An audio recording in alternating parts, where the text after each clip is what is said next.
디멘딩 페이징을 설명할 때 언급한 바와 같이 페이지 교체는 가상 메모리의 성능에 큰 영향을 미치게 됩니다. 여기서는 페이지 교체가 필요한 이유와 그것이 동작하는 방식을 살펴볼 것이고요. 또 페이지 폴트 레이트를 최소화할 수 있는 페이지 교체 알고리즘을 학습해 보도록 하겠습니다. 페이지 교체는 물리 메모리의 모든 프로그램이 이미 다른 프로세스에게 할당되어 있는 상태에서 새로운 프로그램을 실행시킨다거나 혹은 현재 실행되고 있는 프로세스에 다른 페이지가 요청되어 메모리에 적재될 필요가 있을 때 발생하게 됩니다. 이러한 상황을 메모리 과할당이라고 얘기하는 것이고요. 프로세스의 실행이 계속 진행될 수 없는 상태이기 때문에 운영체제는 이러한 상황을 해소해야만 합니다.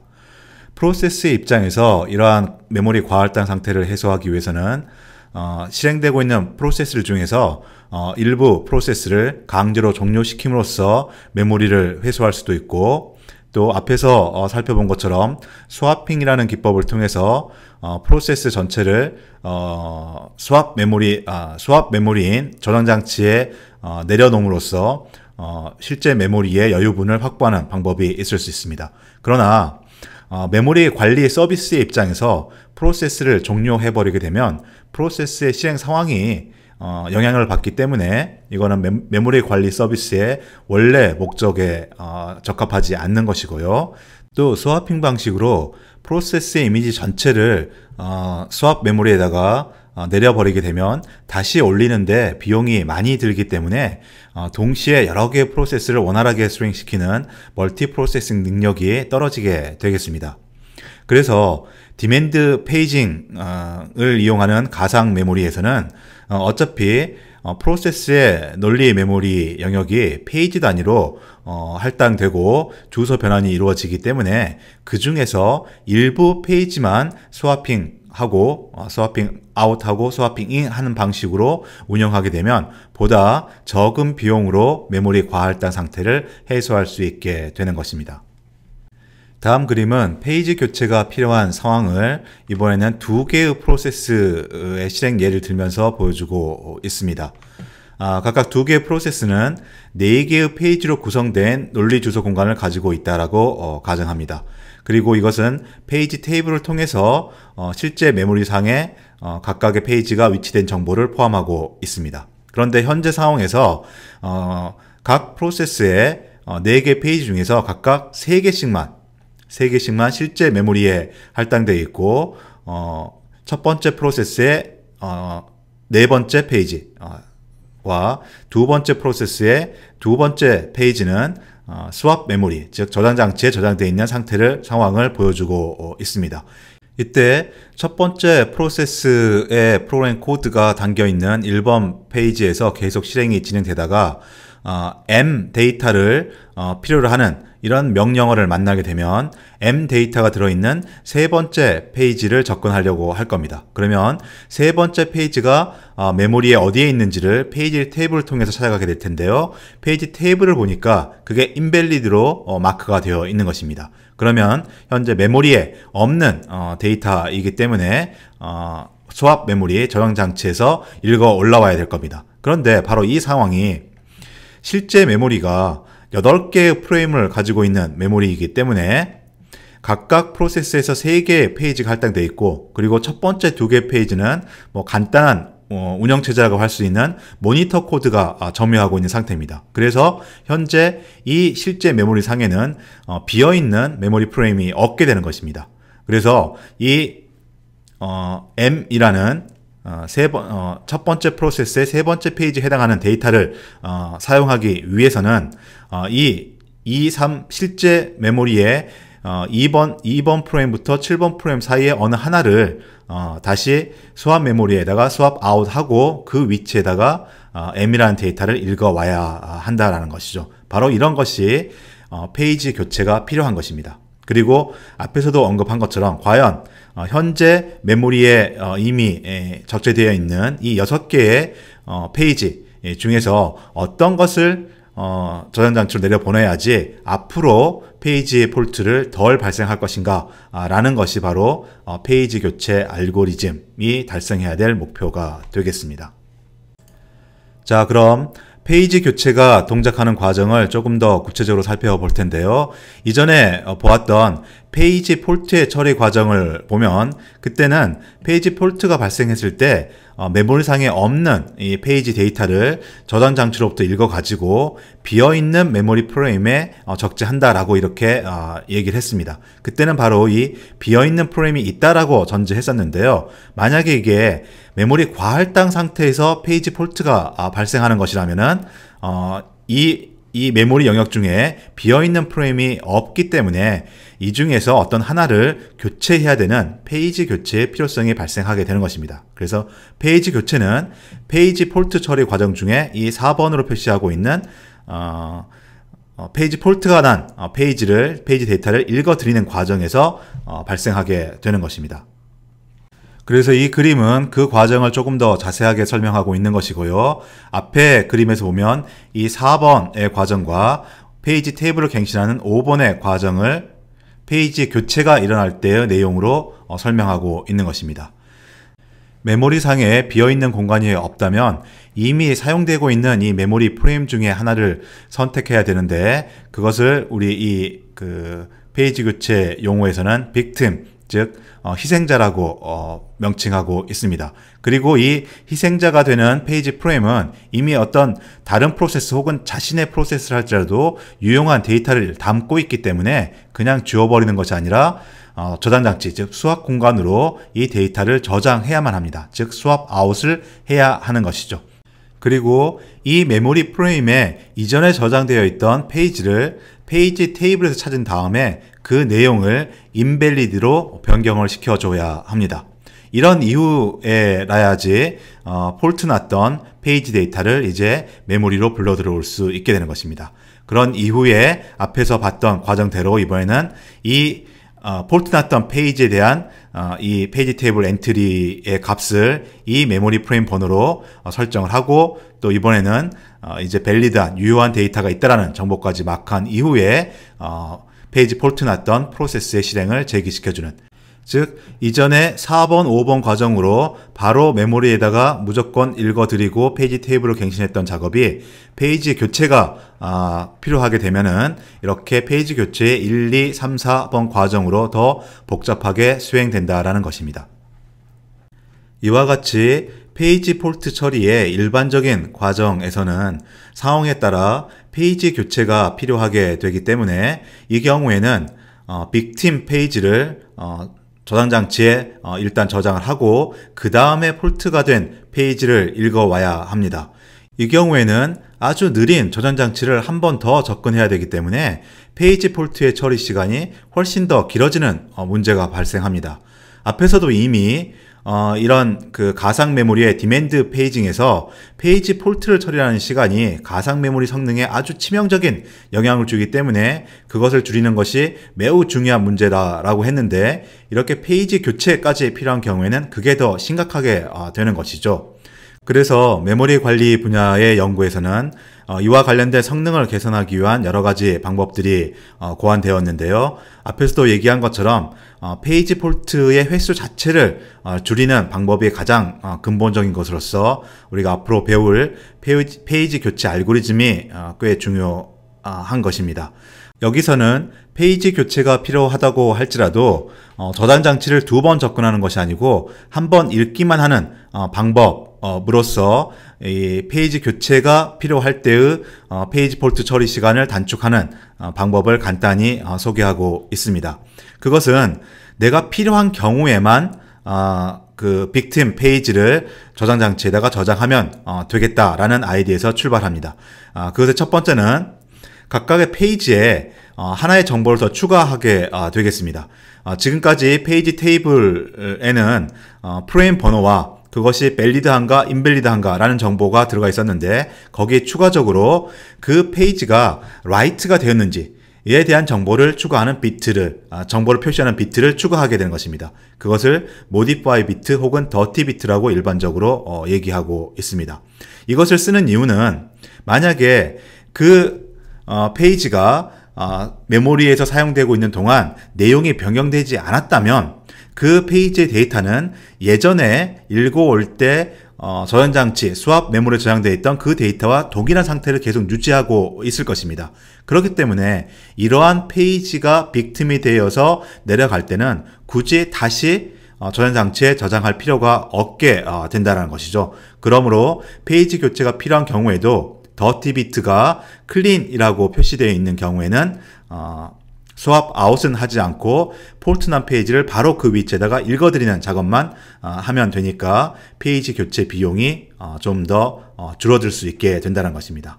그리고 이러한 작업을 하지 않더라도 우리가 이미 알고 있는 것 중에서 코드를 담고 있는 페이지, 즉 텍스트 페이지인 경우에는 어떠한 경우에도 그 내용이 수정되지 않을 것이 자명하기 때문에 이러한 페이지가 만약에 페이지 교체에서 빅팀으로 선택된다면 이것 역시 저장장치로 저장할 필요가 없게 되는 것이죠. 그래서 매우 간단한 아이디어이기는 하지만 페이지 교체에서 페이지 교체 비용을 그나마 일반적인 페이지 폴트 처리와 비슷하게 한번 저장장치를 액세스하는, 접근하는 것으로 개선할 수 있는 아주 효과적인 방법이 되겠습니다. 그럼에도 불구하고 저장장치로부터 데이터를 읽어오는 시간은 매우 긴 시간이기 때문에 페이지 폴트 횟수, 페이지 폴트 레이트 그 자체를 줄이는 것이 성능 개선의 가장 큰 목표가 되고요. 페이지 교체가 일어남으로써 교체된 페이지를 다시 접근하게 되면 또다시 페이지 폴트가 일어나기 때문에 어떠한 페이지를 교체할 거냐라는 것이 매우 중요한 관건이 되겠습니다. 그래서 페이지 교체 알고리즘은 여기 적힌 바와 같이 프레임 할당 알고리즘과 함께 디맨딩 페이징을 구현하는 데 있어서 가장 핵심적인 문제라고 할 수가 있겠습니다. 프레임 할당이라는 것은 각각의 프로세스에게 얼마만큼의 메모리 프레임을 할당해 줄 것인가, 그리고 이후에 디맨딩 페이징이 진행되면서 페이지 교체가 필요할 때 내가 할당받은 프레임 안에서만 교체를 할 것인가, 아니면 다른 프로세스가 할당받은 메모리 프레임도 내 교체 대상으로 할 것인가 등등 그 메모리 프레임을 운영하는 그런 방식이 되겠습니다. 이거 역시 디맨딩 페이징의 성능에 많은 영향을 주기는 하지만 페이지 교체가 훨씬 더 중요한 요소이기 때문에 우리 수업에서는 페이지 교체 쪽을 집중적으로 설명하도록 하겠습니다. 하지만 프레임 할당에 관련해서도 교재나 다른 자료를 통해서 여러분은 살펴볼 필요가 있겠습니다. 아무튼 이러한 페이지 교체라는 것은 디맨딩 페이징의 성능을 좌우하는 매우 중요한 요소이고 이 성능을 개선하기 위한 페이지 교체 알고리즘의 단 하나의 목표는 페이지 폴트 레이트를 최소화하는 것이라고 할 수가 있겠습니다. 자, 구체적으로 페이지 교체 알고리즘을 보기 전에 우리가 이 페이지 교체 알고리즘이란 것은 운영체제의 메모리 관리 시스템에서만 한정돼서 적용되는 어떤 이론, 아이디어가 아니라는 것을 또 여기서 한번 알아둘 필요가 있습니다. 바로 전장에서 얘기한 페이지가 교체될 때 횟수, 저장장치를 참조하는 횟수를 한 번으로 줄이기 위한 더티 비트, 모디파이 비트를 사용한다는 이런 개념이나 페이지를 교체할 때 어떤 것을 교체해야지 이후에 페이지 폴트가 더 적게 발생할 것인가 라는 이런 고민은 단지 메모리를 쓸 때뿐만 아니라 어떤 저장해야 될 객체가 많이 있고 그 저장 요소, 저장의 어떤 장소가 작은 이러한 부분들에 있어 가지고서 그 저장소를 관리하는 데서 항상 따라오는 문제가 되겠습니다. 대표적인 예가 캐시 문제, 버퍼 문제 이런 데 같이 따라올 수가 있겠습니다. 그래서 여러분은 운영체제의 페이지 교체 알고리즘을 공부하는 목적으로서 이와 비슷한 소프트웨어 문제를 만났을 때 같은 접근 방법, 같은 이론을 적용할 수 있도록 그 근본 원리까지 잘 이해해 둘 필요가 있겠습니다. 페이지 교체 알고리즘의 목표가 하나로서 명확하기 때문에 여러 가지의 페이지 교체 알고리즘이 있을 때 어떤 것이 더 우수한가 평가하는 것은 비교적 간단합니다. 즉, 그 페이지 교체 알고리즘에 따라서 운영체제가 메모리를 관리했을 때, 즉 프로세스들 많이 실행을 했을 때 페이지 폴트의 횟수가 적은 것이 더 좋은 페이지 교체 알고리즘이 되는 것입니다. 그런데 실제로 어떤 페이지 교체 알고리즘을 운영체제 내에 구현해 넣는 것이 그렇게 쉬운 일이 아니고요. 운영체제 전체를 새로 컴파일해서 빌드를 해야 되니까. 그리고 그렇게 된다 할지라도 우리가 좀 더 정확한 공정한 평가를 하기 위해서는 다양한 형태의 많은 프로세스를 실제로 실행해 봐야지만 그 결과를 알 수가 있는 것입니다. 그래서 페이지 교체 알고리즘을 보통 이론적으로 평가를 할 때는 우리가 이전에 프로세스 스케줄링 알고리즘을 간단한 형태로 평가할 때 간트 차트라는 것을 그려서 그 스케줄링 알고리즘들이 어떤 식으로 프로세스를 실행하나라고 살펴봤던 것처럼 여기도 시뮬레이션과 유사한 형태의 간단한 방법을 적용하고 있습니다. 그러기 위해서는 어떤 프로세스에 실제 메모리를 참조하는 데이터와 그 계산 방법들을 다 적용하는 것이 아니라 여기서는 메모리 페이지 참조에만 관심이 있기 때문에 참조하는 페이지들의 번호만을 모아놓은 데이터를 가지고서 시뮬레이션을 수행할 수가 있겠습니다. 그때 사용하는 것을 메모리 참조열이라고 얘기합니다. 이것은 우리가 인위적으로 랜덤하게 만들 수도 있고요. 실제 운영체제가 실행될 때 메모리 참조되는 중간에 어떤 데이터 추적기를 달아가지고서 데이터가 아니라 참조하는 주소만을 모아두는 방법을 통해서 메모리 참조율을 만들어 볼 수가 있겠습니다. 첫 번째로 소개할 것은 P4 페이지 교체라는 것이고 매우 간단한 방식으로 동작하게 되겠습니다. 여러분이 지난번 스케줄링에서 First Come, First Served라는 스케줄링 알고리즘을 같이 한번 상기시켜 보면은 컴퓨터 시스템에서 어떤 문제를 풀 때 그 문제에 대한 접근 방법의 원리를 한번 이해해 볼 수가 있을 것입니다. 먼저 들어온 것을 먼저 처리한다. 그리고 먼저 들어온 것을 먼저 교체한다라는 아주 당연하고 단순한 방법이긴 하지만 이것들은 스케줄링이나 페이지 교체를 구현하는데 아무런 문제가 없는 방법이 되겠습니다. 그래서 여러분이 앞으로 소프트웨어를 설계할 때 단순하고 성능이 다소 불만족스러운 방법이라 할지라도 그것을 정확하게 구현해내는 것은 꽤 의미가 있는 일입니다. 그리고 여러분의 문제 상황에 따라서 그 단순한 방법이 성능적으로도 크게 문제가 되지 않는 상황이 될 수도 있습니다. 그래서 이러한 컴퓨터 시스템에서의 문제 해결 방법을 잘 살펴보시기 바랍니다. 아무튼 P4 페이지 교체는 메모리에 먼저 적재된 순서대로 교체될 대상인 빅팀 페이지로 선택한다라는 것이 되겠습니다. 이 그림은 P4 페이지 교체의 동작과 성능을 우리가 평가해 볼 수 있도록 간단히 시뮬레이션 해보는 예가 되겠습니다. 이거는 그냥 우리가 동작만 이해하기 위해서 실제 메모리 상황이 아니라 메모리에 프레임 개수가 3개만 있는 메모리이고 또 하나의 프로세스가 동작한다 라고 전제하고 있습니다. 그래서 한 프로세스가 논리 페이지를 이런 순서로 접근한다라는 것입니다. 여기서 실제 메모리의 접근 행태를 개별 메모리 주소가 아니라 페이지 값으로만 주는 이유는 한 페이지를 접근하고 나서 그 페이지 안에 있는 메모리 주소들은 페이지 폴트가 나지 않고 같은 메모리에서 서비스 된다는 것이 확실하기 때문에 다른 페이지 번호를 접근하는 이러한 패턴만 우리가 페이지 교체 알고리즘을 평가해 보는데 의미가 있는 것입니다. 아무튼 이러한 어떤 환경에서 P4 페이지 교체 알고리즘의 동작을 살펴보면 이렇게 우리가 설명할 수가 있겠습니다.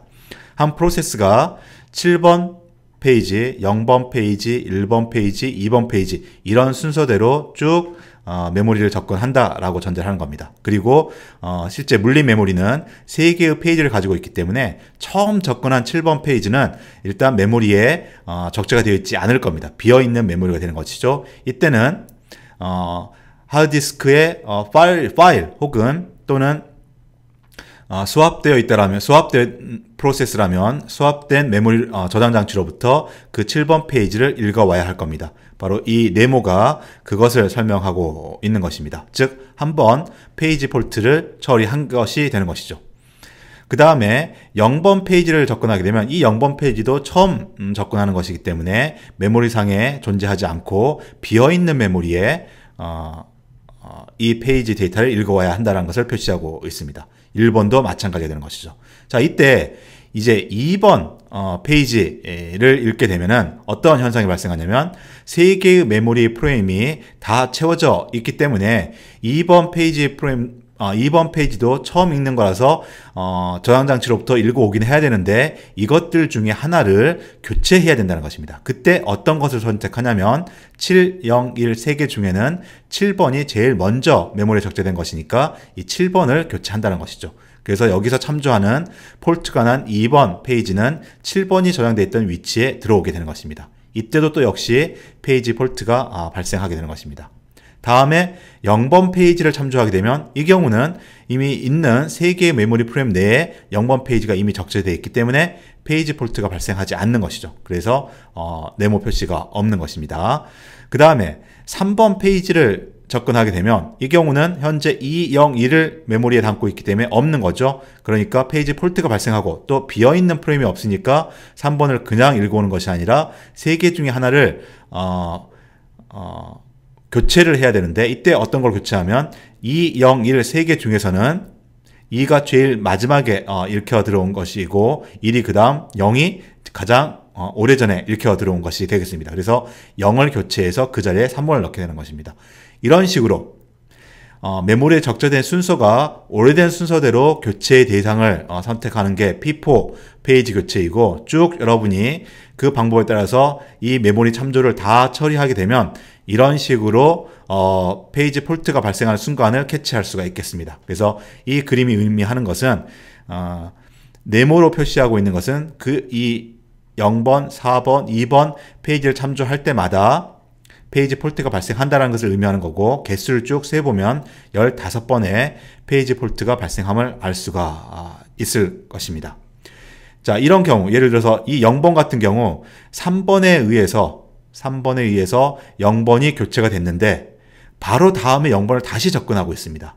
그렇기 때문에 만약에 이때 0이 아닌 다른 것을 선택했다면 이 0이 페이지 폴트를 맞지 않았을 수도 있는 것이죠. 바로 이런 것이 페이지 교체 알고리즘이 어떻게 동작하냐에 따라서 페이지 폴트의 상황을 바꿀 수 있다는 것입니다. 아무튼 P4 방식으로 페이지 교체를 하게 되면 여러분이 이해하기도 쉽고 실제로 이것을 프로그램으로 구현한다 그래도 그렇게 어렵지 않은 즉 P4 자료 구조만 이 메모리 참조 순서에 대해 가지고서 P4 자료 구조만 유지하면 P4로 페이지 교체가 일어날 때 어떤 것을 교체할지를 손쉽게 선택할 수 있게 되겠습니다. 이와 같이 P4 페이지 교체 알고리즘은 머지않아 다시 참조할 페이지를 교체해버릴 가능성이 있기 때문에 페이지 폴트 레이트가 높아질 수 있는 이런 성능상의 단점을 가지고 있습니다.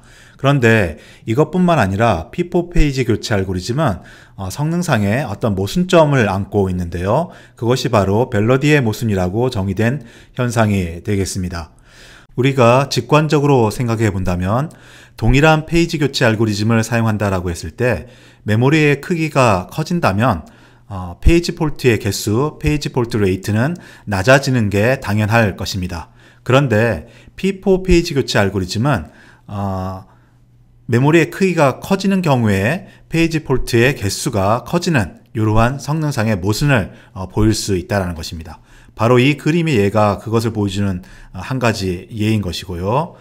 이와 같은 논리 페이지 참조가 주어졌다라고 했을 때 메모리의 프레임 개수가 하나인 경우부터 7개인 경우까지 앞에서와 같은 간단한 시뮬레이션을 적용해 보면 페이지 폴트의 개수가 이런 식으로 변한다는 것입니다. 이때 메모리 프레임의 개수가 3개일 때와 4개일 때 메모리의 크기가 커졌음에도 불구하고 페이지 폴트의 개수가 증가함을 보인다는 것입니다. 이것이 바로 벨러디의 모순이라는 것이고 P4 페이지 교체 알고리즘은 이러한 성능상의 모순을 보이기 때문에 단지 페이지 폴트 레이트가 높아서 성능이 낮기 때문에 사용이 안 된다 이런 점도 있지만 이러한 성능상의 모순을 보이기 때문에라도 실용적으로는 구현하지 않는 알고리즘이 되겠습니다.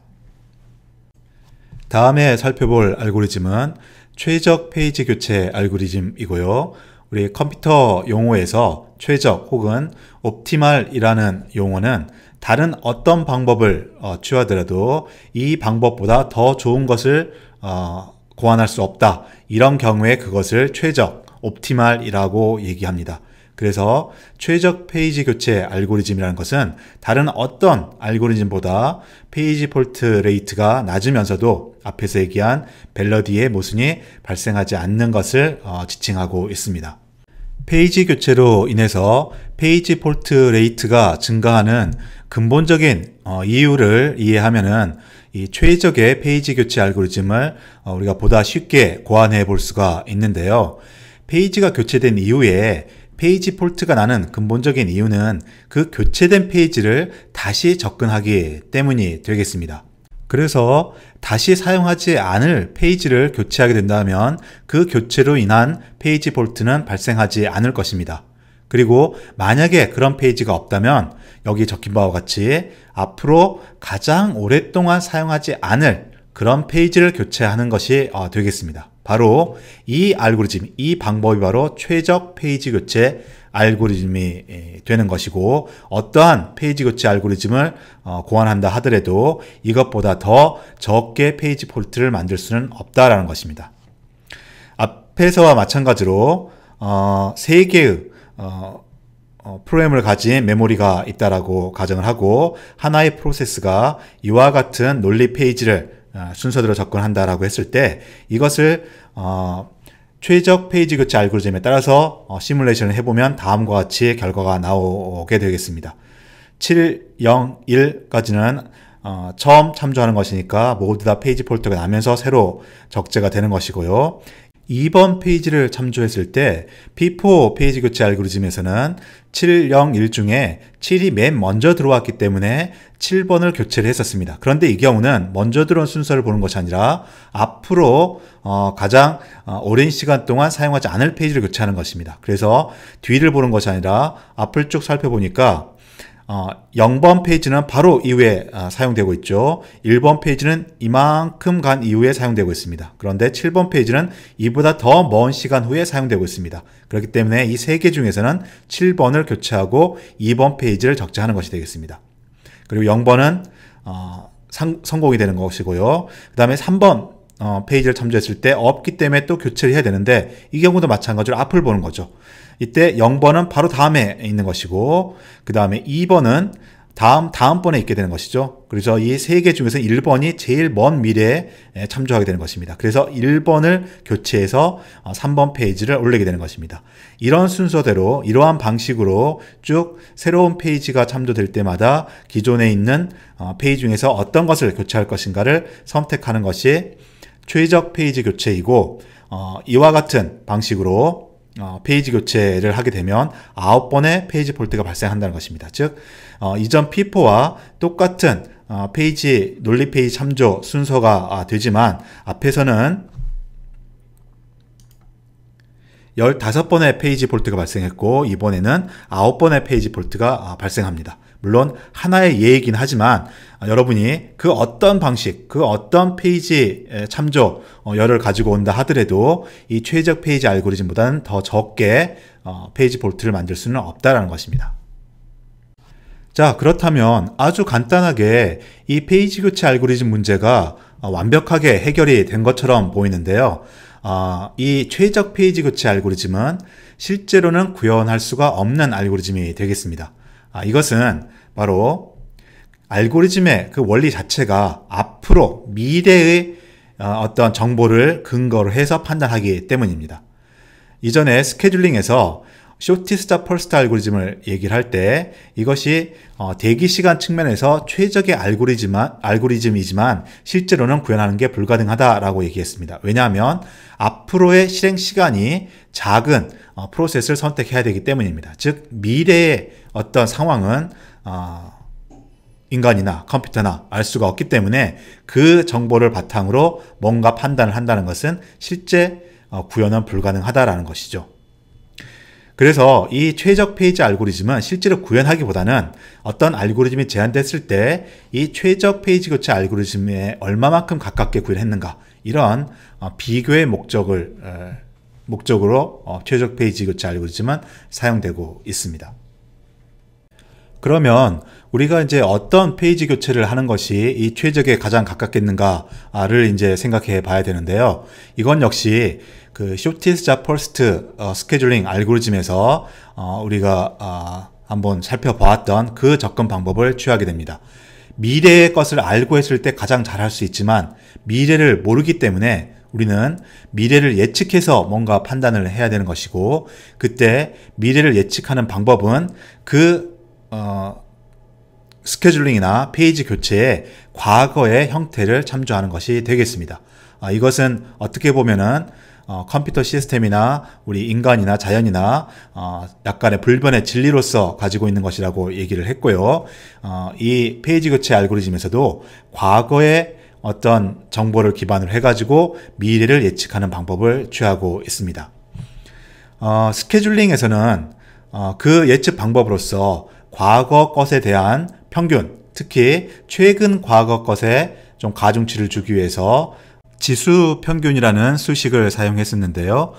페이지 교체 알고리즘에서는 앞으로 가장 오랜 시간 동안 사용하지 않을 페이지가 바로 최적이기 때문에 그에 상응하는 과거로서는 그 과거 시간 동안 가장 오랫동안 사용하지 않은 그런 페이지가 되겠습니다. 그래서 공식적인 용어로는 Least Recently Used Page, 즉 LRU 페이지를 선택해서 교체하는 방법을 얘기하고 있는 것입니다. 이 LRU라는 접근 방법은 이 페이지 교체 알고리즘에서 뿐만 아니라 어떤 한정된 공간을 더 큰 어떤 데이터 또는 객체를 저장하기 위해서 풀어야 되는 이 문제, 예를 들어 가지고 캐시 메모리나 버퍼와 같은 문제를 해결할 때 사용되는 아주 유용한 알고리즘으로 여러분이 꼭 이 운영체제 수업을 통해 가지고 페이지 교체에서 뿐만 아니라 이 LRU라는 것의 근본적인 의미를 잘 이해해 둘 필요가 있겠습니다. Least Recently Used라는 것은 여기 적힌 바와 같이 가장 오랫동안 사용되지 않은 이라고 단순히 해석을 하는데요. 이것을 여러분이 자칫 잘못 이해하게 되면 P4와 거의 같은 의미로 이해할 수가 있겠습니다. 그런데 Least Recently Used라는 것은 지금 시점으로부터 사용한 그 시간이 가장 긴 것을 의미한다라고 우리가 볼 수가 있겠습니다. 이 페이지 교체 알고리즘을 따라가 보면 이 LRU의 의미를 보다 확실히 알 수가 있는데요. 똑같은 메모리 구조이고 똑같은 문자열을 접근하고 있습니다. 이때 처음 세 번은 무조건 페이지 폴트가 나는 것이고요. 그 다음 페이지 폴트가 나는 것부터 우리가 한번 따라가 보면 2번 페이지를 접근했을 때 701이 있으면 P4인 경우 7이 가장 오래되었으니까 7을 교체했었는데, 자, 이 경우는 우리가 미래를 이제 모르는 것입니다. 미래는 모르고 과거만 보고서 판단하는데, 이때 어떤 것을 선택하냐라고 할 때 이 시점으로부터 사용된 그 시간이 가장 먼 것을 선택하는 게 바로 LRU가 되겠습니다. 1번이 바로 직전에 사용되었고요. 0번이 그 다음에 사용되었고요. 7번이 그 다음 더 멀리 사용되었습니다. 바로 7번이 최근에 가장 적게 사용했다는 것이죠. 이때 빈도가 아니라는 것은 꼭 여러분이 알아야 되겠습니다. LRU는 시간으로만 가지고 판단하게 되는 것입니다. 그래서 공교롭게 P4와 동일하게 7번이 교체가 되었습니다. 또 조금 더 따라가 보면 0번 페이지를 참조하게 되면 있으니까 이제 이거는 페이지 참조 성공이 되는 것이고요. 3번 페이지를 참조했을 때는 201 안에 없습니다. 이 경우에 또 역시 과거를 보는데 0번 페이지는 바로 직전에 참조했습니다. 즉 LRU가 아니라 most recently죠. 가장 최근에 사용한 게 되는 것이죠. 그리고 그 다음에는 2번을 사용했습니다. 그리고 1번이 더 멀리 사용한 지가 더 오래된 페이지라는 것이죠. 그래서 1번을 교체하게 되는 것입니다. 그리고 다시 0번은 성공이 되는 것이고요. 4번 페이지를 참조했을 때 2, 0, 3 중에 역시 과거를 다시 살펴봅니다. 0번은 이전에 바로 직전에 참조했습니다. 3번이 그 다음이고 2번이 가장 참조한 시간이 멀리 떨어져 있습니다. 그래서 최근에 가장 적게 최근에 사용하지 않은 페이지가 되는 것이죠. 그래서 앞으로도 2번 페이지를 사용하지 않을 거다라고 우리가 예측을 하는 것이죠. 그래서 2번 페이지를 교체해서 4번 페이지를 저장하는 것입니다. 바로 이것이 과거를 계속 보고는 있지만 언뜻 보면 피포처럼 먼저 들어온 것, 즉 먼저 들어왔다는 것이 멀리 떨어져 있는 것이라고 생각할 수 있는데, 이 0번 페이지의 행태를 보면 비록 이때 들어오긴 했지만 다시 참조하고 다시 참조할수록 그 참조의 시간, 과거로부터 시간은 가장 짧은 것을 이렇게 다시 설정이 되는 것을 우리가 볼 수가 있는 것입니다. 바로 이게 recently used라는 것의 의미가 되겠습니다. 현재 시점으로부터 사용한 그 시간이 누가 더 가깝냐 뭐냐라는 것이죠. 그래서 가장 멀리 떨어진 것을 가장 오랫동안 사용하지 않은 그런 페이지다라고 얘기를 하는 것입니다. 그래서 여러분이 이제 직관적으로 생각해 보시면 이것이 바로 현재 시점으로부터 가장 이전에 사용했던 것이 이후로도 사용할 가능성이 가장 낮겠구나 라고 생각해 볼 수 있는 것이고, 이게 실제 여러 가지 연구나 실험을 통해 가지고서 옵티말에 가장 근접한 알고리즘이라고 거의 증명이 되고 있습니다. 그래서 언급한 것처럼 이 LRU라는 것은 이와 비슷한, 우리 이제 소프트웨어를 구현할 때 이 페이지 교체와 비슷한 문제를 풀 때 아주 유용하게 사용할 수 있는 알고리즘이 되겠습니다. 어쨌든 이것을 우리가 시뮬레이션 해보면 이 경우는 12번이 발생하고 있습니다. 그래서 아까 최적 알고리즘이 9번, P4가 15번 이랬던 게 LRU에서는 12번 이렇게 발생하고 있습니다. 공교롭게 세 가지가 알고리즘의 그 최적화에 따라서 그대로 순서가 됐지만 이것이 역전될 수는 없는, 똑같은 값이 나올 수는 있지만 역전될 수는 없는 것이 바로 이 세 알고리즘의 성능상의 특성이 되겠습니다. 페이지 교체 알고리즘에서 실질적으로는 이 LRU 알고리즘이 가장 최적 알고리즘에 가까운 것이 되겠습니다. 그래서 세상의 모든 거의 대부분의 이 페이지 교체 알고리즘은 LRU를 기반으로 해서 약간씩의 변형을 하고 있는 것이 되겠습니다. 그래서 우리는 조금 더 구체적으로 LRU 페이지 교체 알고리즘을 구현할 때의 고려사항들을 살펴보도록 하겠습니다. LRU 알고리즘에서 가장 중요한 것은 LRU 정보를 담고 있는 자료 구조가 되겠고요. 그 LRU 정보라는 것은 각 페이지의 참조 시간이 되겠습니다. 그래서 각 페이지가 참조된 최근의 시간 순서대로 링크드 리스트를 유지하고 있다가 새롭게 참조되면 그 참조된 페이지를 또 그 리스트의 맨 앞으로 올려주는 이런 식의 알고리즘이 필요하게 되겠습니다. 그런데 이 페이지 참조라는 것은 매번 메모리를 우리가 접근할 때마다 이용되는 것이기 때문에 아주 빈번하게 그 참조 시간에 대한 갱신이 필요하게 됩니다. 그래서 이건 역시 우리가 그 메모리 매니지먼트 유닛, 주소 변환이라는 것이 하드웨어로 되어야 되는 것처럼 아주 정확하게 각 페이지들의 최근 참조 시간을 기록하기 위해서는 하드웨어적으로 그 페이지가 참조될 때마다 시간 정보를 읽어서 자료 구조를 유지하는 것이 필요하게 되겠습니다. 그래서 시간 정보로는 하드웨어에 포함되어 있는 어떤 타이머나 지속적으로 계속 증가하는 카운터 값을 이용해서 메모리 참조를 할 때마다 그 페이지의 카운터 값을 갱신하게 되겠습니다. 그리고 모든 페이지 번호들은 링크드 리스트로 관리하게 되는데 최근에 사용한 페이지, 그리고 가장 최근이 아니게 사용된 페이지를 바로 빠르게 구별하기 위해서 그 링크드 리스트를 사용 시간에 따라서 스택과 같은 형태로 유지하게 되겠습니다. 그래서 가장 새로 참조하게 되는 것은 리스트의 맨 앞, 그리고 스택에서 얘기하면 탑으로 옮겨가게 되는 것이고요. 우리가 페이지 교체가 필요하게 되면 그 스택의 바텀, 즉 리스트의 맨 끝에 있는 페이지를 선택하도록 이렇게 구현하는 방법이 있을 수가 있겠습니다. 이 그림이 LRU를 동작시키기 위한 페이지들의 자료 구조인 스택을 나타내고 있습니다. 이런 스택이 있는 것이고요.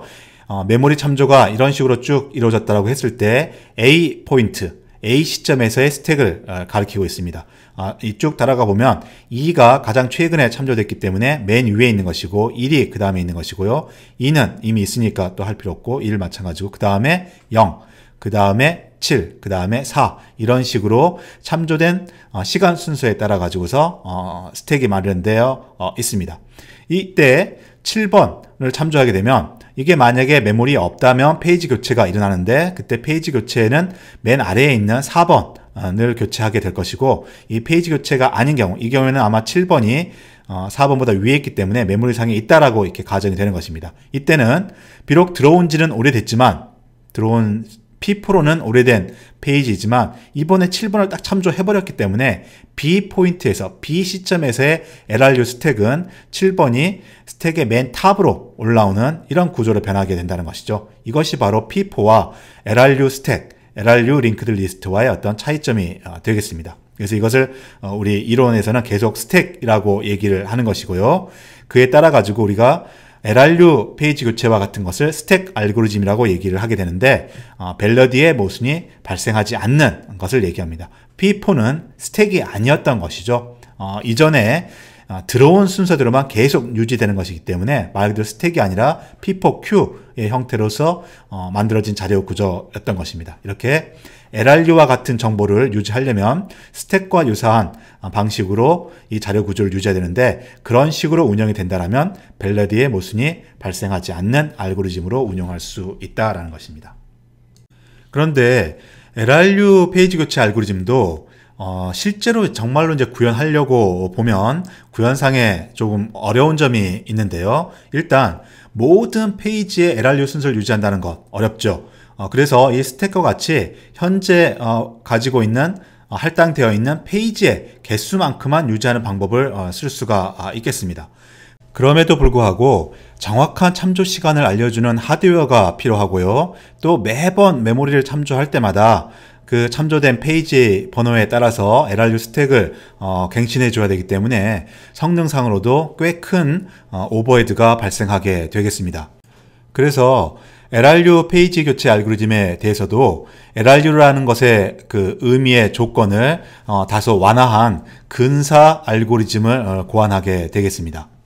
여기서 소개하고 있는 것은 가장 단순한 형태의 LRU 근사 알고리즘이고요. 이것이 바로 LRU 근사의 어떤 접근 방법을 설명한다라고 보시면 되겠습니다. 그래서 LRU 리스트, LRU 스택을 유지하기 위해서 참조 시간을 저장하는 것이 아니라 각각의 페이지에 대해서 그것이 참조되었느냐 안 되었느냐라는 정보만 나타내고 있습니다. 그래서 이전에 우리가 페이지 테이블에서 그 페이지가 할당되어 있는 프레임 번호 더하기 이게 밸리드한지 인밸리드한지 이 정보를 추가하고 그리고 우리가 페이지 교체할 때 그 페이지를 저장할 필요가 있는지 없는지를 나타내는 더티 비트를 준다라고 했습니다. 그것과 마찬가지로 레퍼런스 비트라는 것을 페이지 테이블에만 하나 더 추가해 놓습니다. 그래서 따로 LRU 리스트를 유지하지는 않고 우리가 페이지를 참조할 때 어차피 페이지 테이블을 읽어볼 텐데 그때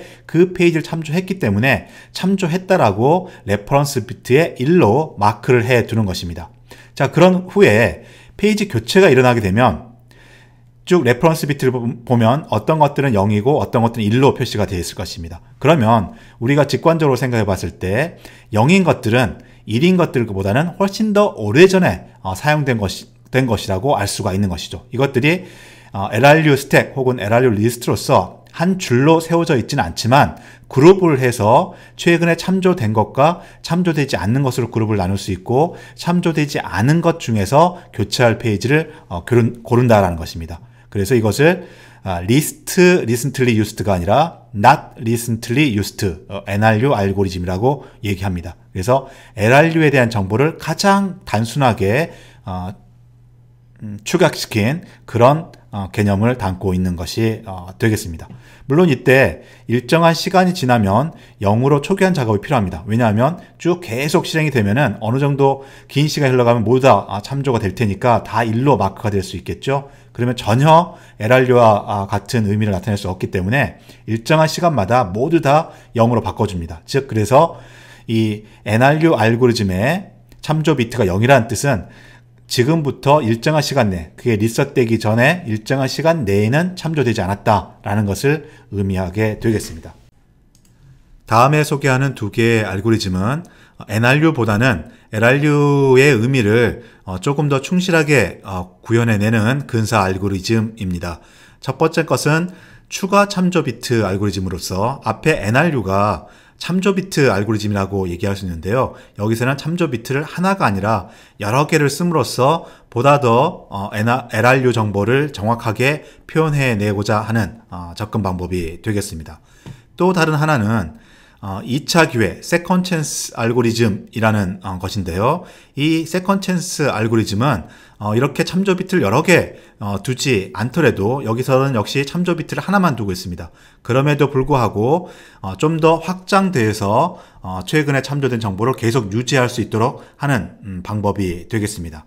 어쨌든 두 가지 알고리즘 모두 그 LRU라는 것의 의미를 잘 이해하고 실제로는 시간 정보를 정확하게 구현해서 LRU를 만들지는 못하지만 어떻게 하는 것이 최근에 덜 참조한, 즉 LRU라는 것의 의미를 구현하는가라는 기본 접근 방법, 아이디어를 가지고 있습니다.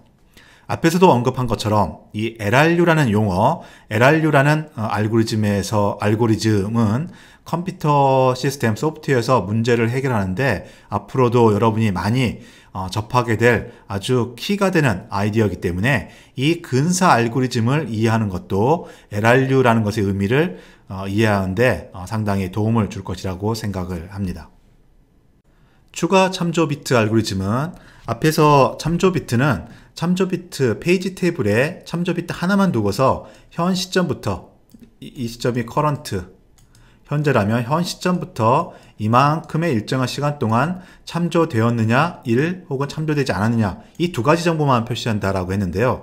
이 비트가 좀 더 많이 여러 개를 둔다는 것입니다. 2개, 3개 혹은 8개. 그래서 이 구간을 잘리게 쪼갤 수도 있는 것이고 아니면 좀 더 과거의 정보를 더 볼 수 있도록 이렇게 활용된다는 것이죠. 그래서 만약에 3개의 비트가 있다면 페이지 테이블의 참조 비트의 첫 번째 비트는 여기에 해당하는 것이고 두 번째 비트는 여기에 해당하는 것이고 세 번째 비트는 여기에 해당하는 것 이런 식으로 이제 주게 된다는 것입니다. 그래서 이 비트가 1이면 여기에 참조되었다. 그러니까 최근에 참조된 것을 표시하는 것이고 비록 최근에 참조되지는 않았다 할지라도 이거보다는 조금 더 가까운 과거에 참조되었으면 이 비트를 1로 준다는 것이죠. 그러면은 이게 똑같이 전체가 다 0인 것보다는 이쪽이 1인 것 혹은 이쪽이 1인 것들이 좀 더 가까운 과거에 사용됐을 가능성이 있기 때문에 교체의 대상으로 선택하지 않고 이것들이 다 0인 것 위주로 선택한다는 것이죠. 혹은 이 값이 작은 것을 선택하는 것이 더 먼 과거에 사용했던 것이라고 볼 수가 있다는 것입니다. 그래서 이렇게 함으로 해가지고 조금 더 LRU에 근접하는 알고리즘으로 만들 수가 있게 되겠습니다.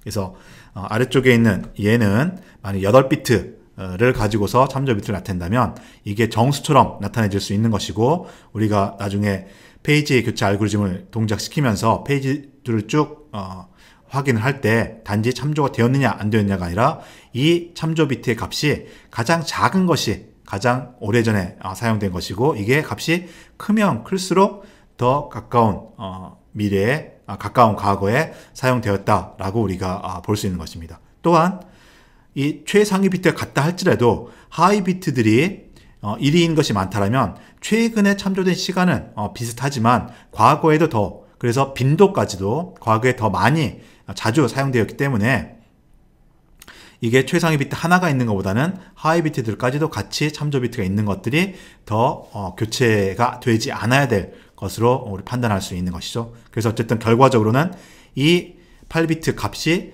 작은 것을 선택하는 것이 이 추가 참조 비트의 알고리즘이 되겠습니다. 세컨드 찬스 알고리즘은 구현의 단순화를 위해서 P4 알고리즘을 기본으로 하는데요. 앞에서도 얘기했던 것처럼 P4 알고리즘 자체는 밸러디의 모순도 있고 성능상도 좋지 않다라고 얘기했습니다.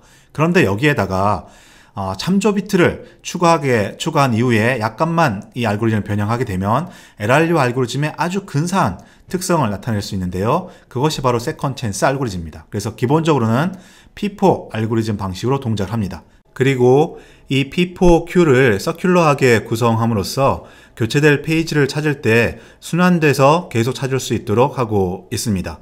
아무튼 어떤 페이지가 P4 순서에 의해서 교체될 대상이 되면 그때 바로 교체하는 것이 아니라 참조 비트를 확인하도록 하고 있습니다. 그래서 참조가 되지 않은 0인 페이지면 바로 교체를 하고 그 전에 한번 참조가 되어서 1인 상태로 남아있으면 한 번 더 기회를 준다는 겁니다. 바로 이 한 번 더 기회를 준다는 것이 세컨드 찬스이고요. 왜 한 번 더 기회냐면은 참조 비트를 0으로 초기화를 시켜버리고 다음 순서를 찾는다는 것이죠. 그래서 다음번에 다시 자기 순서가 됐을 때 0인 상태가 되면은 그동안에 다시 참조가 안 되었다는 뜻이 되는 것이죠. 그러면 이제 교체 대상이 되는 것이고 그 다음 돌아올 때까지도 한 번이라도 참조가 됐으면 1로 되었기 때문에 계속해서 한 번씩 그 서큘러 큐를 돌아올 동안 참조가 되고 있다라면은 그 페이지는 계속해서 남아 있을 수 있게 되는 것입니다. 그래서 P4 알고리즘으로 구현했기 때문에 구현이 간단하면서도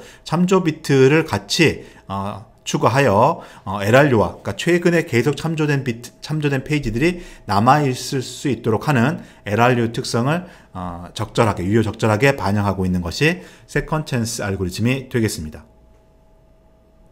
이 그림이 세컨드 찬스 알고리즘의 동작을 보여주고 있는 것이고요. 이러한 페이지들이 P4Q로서 이렇게 연결되어 있는데 기본적인 P4 알고리즘과 달리 서큘러하게 이렇게 다시 처음으로 연결되어 있는 것입니다. 그래서 이것들을 계속 찾아가면서 이번에는 이 페이지 교체, 다음에는 이 페이지 교체, 다음에는 이 페이지 쭉 돌아오면 또 이 페이지 교체 이런 식으로 찾아간다는 것이죠. 그래서 현재 이 페이지가 교체될 대상이다 라고 이제 어떤 그 포인터가 마크되어 있을 때 페이지 교체의 필요성이 생기게 되면 기본적인 P4 알고리즘에서는 이 페이지를 바로 그냥 교체를 할 겁니다. 그런데 이때 참조 비트가 1이기 때문에 2차 기회를 부여한다는 것입니다. 그래서 다음번 페이지를 본다는 것이죠. 그런데 이 경우는 다음번 페이지도 참조 비트가 1이기 때문에 이 둘 다 2차 기회를 부여받게 되는 것이고 그 다음에 있는 0번인 이 페이지가 이번에는 교체가 되는 것입니다. 이런 식으로 그러면 다음번에 이제 여기가 다음 교체될 위치고요. 아무튼 다음 교체될 위치를 이런 식으로 계속 P4 순서로 옮겨가면서 레퍼런스 비트가 1이냐 0인자를 참조하는 것입니다. 이때 2차 기회를 부여할 때는 다음번 돌아왔을 때도 참조되었다라면 교체가 안 되는 것이고 참조되지 않았다면 교체가 되는 것으로 판단하기 위해서 이것을 0으로 이렇게 리셋을 해둡니다. 그래서 다음번에 쭉 순서 돌아가지고 다시 이 차례가 됐을 때까지도 이 페이지가 참조되지 않았다면 0으로 남아있을 것이기 때문에 이때는 교체의 대상이 된다라는 것이죠. 이럼으로써 자주 계속해서 이 서클이 한 번 도는 동안에 적어도 한 번만이라도 참조가 되는 페이지들은 계속해서 남아있을 수 있도록 하는 것이 세컨드 찬스 알고리즘이고 이것이 LRU 알고리즘의 상당히 근사한 특성을 보이게 되는 것입니다.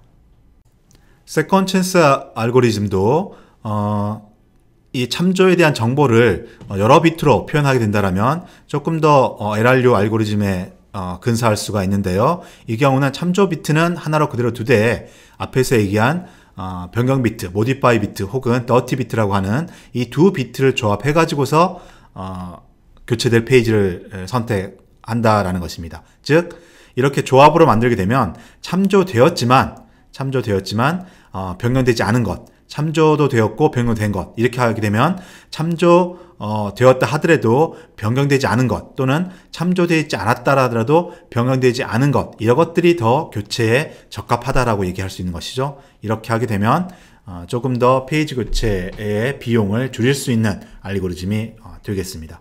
자, 이런 식으로 어떤 페이지 교체라는 것은 최적 알고리즘이 있지만 조금씩 그것에 근사할 수 있는 LRU가 이론적으로 가장 근사할 수 있는 것이고, 그것의 구현 복잡도를 줄이기 위한 참조 비트 알고리즘, 세컨 찬스 비트 알고리즘, 세컨 찬스 알고리즘, 이런 식의 어떤 그 접근 방법의 원리를 잘 이해해 보도록 하기 바랍니다. 마지막으로 소개하는 페이지 교체 알고리즘은 LRU 알고리즘과는 달리 시간 정보가 아니라 참조 횟수, 빈도 정보만을 가지고서 교체될 페이지를 판단하는 카운팅 알고리즘이 되겠습니다. 이 알고리즘의 특성은 참조 횟수만 기록하기 때문에 시간 정보를 정확히 기록하는 LRU보다는 구현이 간단하지만, 실제로 LRU 근사 알고리즘들이 많이 사용되기 때문에 모든 참조 횟수를 기록하는 것이 그다지 쉬운 구현은 아니고요. 또 여러 연구를 통해서 분석과 실험해 본 바에 의하면 LRU만큼 최적 알고리즘에 가까운 성능을 내주지는 못하고 있습니다. 그 근본적인 이유는 이 참조 빈도라는 것이 참조 시간이라는 것과 정확히 일치하지 않기 때문입니다. 즉, 참조 횟수가 많다고 할지라도 그것이 오래전에 많이 참조한 것이면 그것은 최근에 참조한 게 아니라는 것이죠. 그래서 LRU가 아닌 페이지가 잘못 교체될 가능성이 있는 알고리즘이 되겠습니다. 어쨌든 최근에 참조 횟수가 가장 적은 페이지를 교체하는 것이 LFU 알고리즘이고, 최근에 참조 횟수가 가장 많은 페이지를 교체하는 것이 MFU 알고리즘입니다. 두 개는 완전히 상반되는 것인데도 불구하고 두 개의 알고리즘이 어느 정도 페이지 교체 알고리즘에 일리가 있는 접근 방법으로 사용되고 있는데요. 그 이유는 여러분들도 직관적으로 느낄 수 있듯이 과거에 최근에 참조 횟수가 적은 것이 미래에도 참조되지 않을 것이다, 이런 판단을 하는 것이고요. 이것은 오히려 과거에 참조 횟수가 많다라는 것은, 그러니까 우리가 참조 횟수가 많다는 것은 이미 오래 전부터 계속 써온 거기 때문에 앞으로는 더 쓰지 않을 것이다. 즉, 최근에 참조가 된 페이지는 최근에 올라왔기 때문에, 최근에 메모리에 적재되어 있기 때문에 이 참조한 횟수 자체는 적을 거다라는 판단이 바로 MFU에서 나온 것입니다. 그래서 이 경우는 참조 횟수가 적은 걸 남겨두고 참조 횟수가 많은 걸 교체한다는 것이죠. 그런데 이 둘 다 LRU에 비해서는 성능이 그다지 좋지는 않습니다. 하지만 이 LFU라는 것은 문제의 상황에 따라서, 지금 우리 문제는 가상 메모리에서 페이지 교체를 푸는 알고리즘을 얘기하고 있는데요. 이 비슷한 것들이 적용되는 그런 어떤 환경에서 LFU도 구현의 복잡도나 또는 적절히 타입할 수 있는 성능적인 측면에서 좋은 특성을 나타내 주기도 합니다. 그래서 또한 간혹 LRU와 LFU를 섞어서 같이 구현함으로써 성능상의 최적화와 또는 구현상의 복잡도를 낮추는 방법을 또 취하고 있습니다. 그런 면에서 LFU 알고리즘은 한번 이해해 둘 필요는 있겠습니다. 이와 같이 페이지 교체 알고리즘은 교체된 페이지로 인해서 미래에 발생할 페이지 폴트 레이트에 큰 영향을 주는 것이기 때문에 가상 메모리 혹은 디맨드 페이징의 성능을 높여주기 위해서는 최적 페이지 교체 알고리즘에 근사하는 페이지 교체 알고리즘을 설계하고 구현하는 것이 매우 중요한 일이 되겠습니다.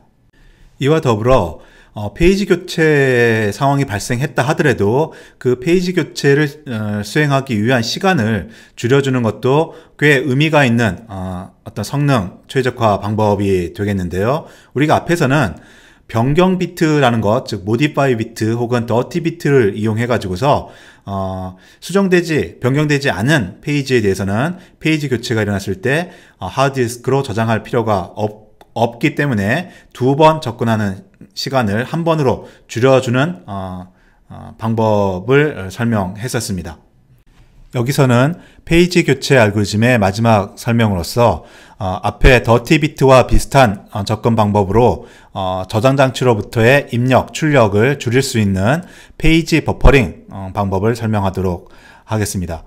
첫 번째 있는 가용 프레임 집합이라는 것은 프로세스들이 사용하는 메모리 외에 별도의 메모리를 약간만 확보해 두고서 그곳에다가 다음에 접근할 페이지들을 미리 읽어둔다라는 것입니다. 그래서 디맨드 페이징을 하다가 페이지 폴트가 났을 때 그때 저장 장치를 읽어오는 것이 아니라 미리 읽어둔 페이지들을 이용해 가지고 페이지 테이블 업데이트를 매우 빠른 시간에 할 수 있도록 하는 방법이 되겠습니다.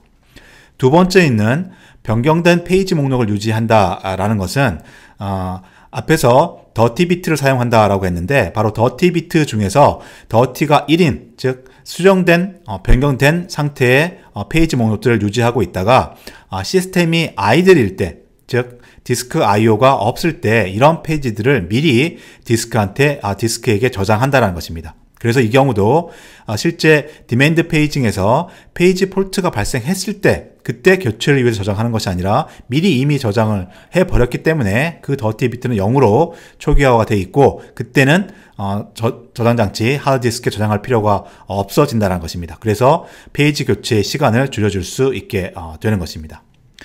마지막에 있는 가용 프레임에 이전 페이지 번호를 저장한다라는 의미는 여기서 가용 프레임은 프리 프레임을 의미하는 것이 되겠습니다. 어떤 프로세스가 메모리를 사용하다가 그 메모리의 사용이 다 끝나게 되면 다른 프로세스 혹은 다음번에 내가 다른 메모리 페이지를 사용하기 위해서 그 프레임은 사용하지 않는 것이라고 프리라고 마크를 두게 되겠습니다. 이때는 그 메모리가 어떤 페이지를 위해 사용했는지 정보가 없어지거나 다 지워져 있는 상태가 되기 때문에 혹시나 그 메모리를 다시 접근하게 된다면 이번에는 저장장치로부터 새로 읽어야 되는 이런 문제가 발생하는 것이죠.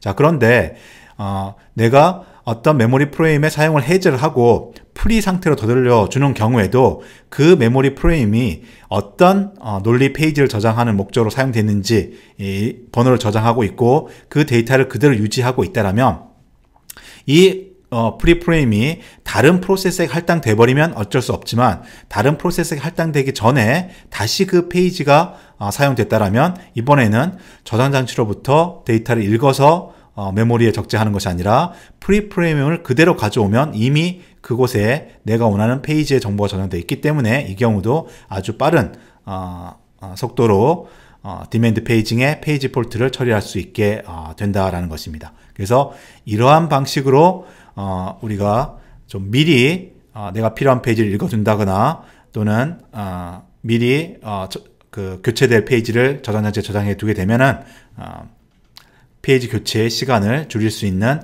개선 방법으로 사용할 수가 있게 되는 것입니다.